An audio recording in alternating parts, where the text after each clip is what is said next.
Welcome to Grand Prairie Update. I'm Terry Briggs. And I'm Don Johnson. Here's what's happening in your city. The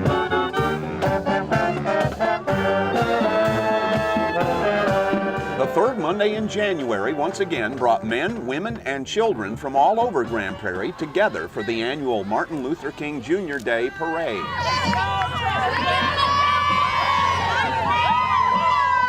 Great weather and big crowds greeted the more than 100 different organizations that were a part of this year's parade, which included both of the city's high school marching bands and hundreds of students, teachers, and parents from schools throughout Grand Prairie.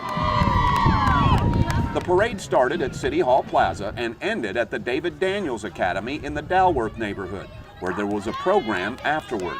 All of the day's events were to honor the memory of Dr. Martin Luther King Jr., the civil rights leader who helped bring about change in our country.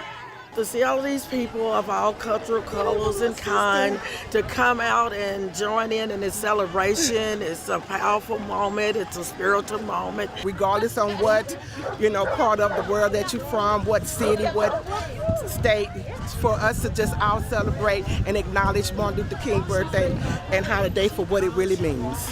MLK Day is set aside as a national holiday on the third Monday each January to coincide with his birthday, which is the 15th. Construction is back on track at the Dillard Recreation Center in Grand Prairie. The city is expanding and remodeling the building, which opened in the 1960s. Bad weather in December prevented the contractor from pouring the foundation, putting things behind schedule. Well, this really helps us get started with vertical construction. We've waited almost a month due to the cold and wet weather in December for them to get to the point of pouring the slab for the building. With 18,000 plus square feet of recreational space, what we've added beyond what was here originally was a nice enlarged meeting room that can be separated, new restroom facility, great game room where kids don't have to play through each other to get from one space to another. Enlarged fitness room will be added and also an aerobics room. This is going to be a great facility for not only the Dalworth community, but the area of the northwest part of Grand Prairie. Officials now expect a $3.5 million renovation to be wrapped up sometime this summer. That I will faithfully execute the duties. That I will faithfully execute the duties. Lila Thorne is the newest member of the Grand Prairie City Council. Thorne won a runoff election in December to fill the vacancy created by the death of her husband last summer. Congratulations.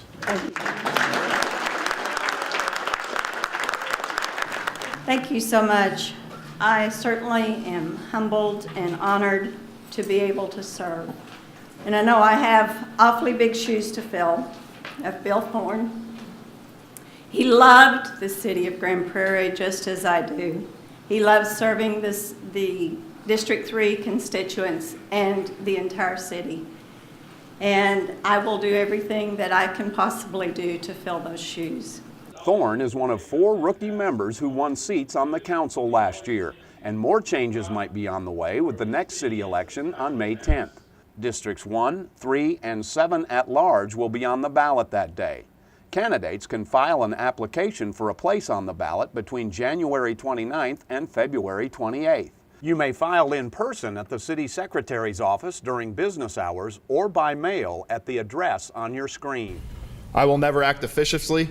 I will never act officiously. Or permit personal feelings. Or permit personal feelings. Prejudices. Prejudices. Animosities or friendships. Animosities or friendships. To influence my decisions. To influence my decisions. It's the start of a new career for cadets from the Grand Prairie Police Department, Academy Number 2. Officer Grant Carnevale. The latest Academy class is graduating 9 cadets with no experience and 5 lateral recruits, veteran officers hired from other departments. The ceremony caps 28 weeks of rigorous physical and mental training required by Grand Prairie Police. Remember, our job is first and foremost about service.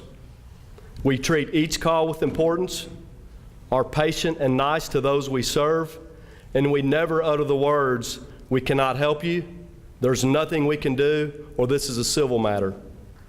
You see, even if there's not much we can do, we always offer a kind word, a smile, or maybe a handshake to make someone's life a little better in their time of need. The rookies now face several weeks of field training, the final step before they qualify for unsupervised duty. Now we've been working Monday through Friday, and now all that goes away. We don't get holidays off and things like that starting out, so it's going to be different trying to figure out how to shift those priorities.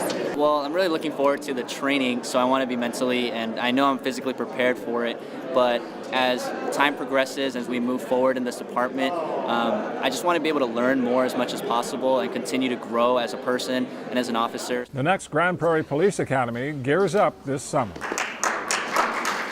249. Grand Prairie's main library was the place to find great bargains on thousands of books and much more.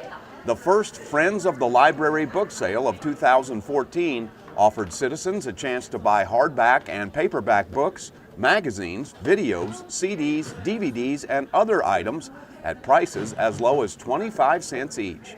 As always, the sale is held in the main meeting room of the library. The next library book sale will be in April.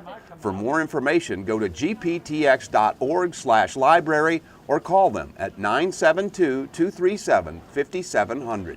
That's it for this edition of Grand Prairie Update. Hope you'll join us next time.